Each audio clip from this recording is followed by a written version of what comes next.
राजमुंद्री येथे 25 ते 28 मार्च दरम्यान झालेल्या 25व्या सब ज्युनियर राष्ट्रीय फेन्सिंग स्पर्धेत जिजाऊ जीवन पाटील वैयक्तिक फॉईल प्रकारात सुवर्ण पदक आणि टीम फॉईलमध्ये ब्रॉन्झ पदकाचा मान मिळवला। जिजाऊ पाटील वय वर्ष 11 असून तिने 14 वर्षाखालील गटात हे पदक मिळवले आहे।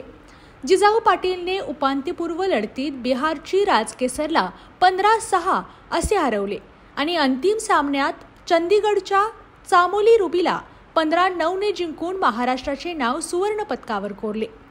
जानेवारीमध्ये झालेल्या शालेय क्रीडा स्पर्धेत हे रौप्य पदक जिंकले होते। आतापर्यंत 4 राष्ट्रीय स्पर्धेत सहभागी होऊन 6 राष्ट्रीय पदकांना गवसणी घातली आहे।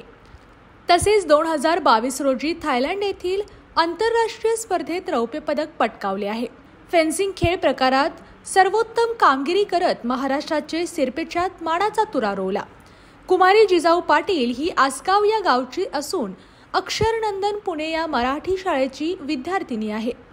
एनगार्ड फेन्सिंग अकॅडमी बालेवाडी येथे महाराष्ट्र राज्याचा खेळातील सर्वोच्च शिवछत्रपती पुरस्कार विजेती आणि आंतरराष्ट्रीय खेळाडू श्वेता चंडालिया, मणिपूरचे बोमाय, तामिळनाडूचे शंकरा यांच्या मार्गदर्शनाखाली कसून सराव करते।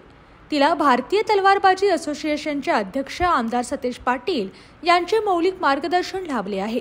या यशामध्ये तिला तिचे आजोबा जिल्हा परिषदेचे माजी सदस्य पी.डी. पाटील, वडील जीवन पाटील, आई मनीषा पाटील तसेच पाटील कुटुंबियांचे सहकार्य लाभले।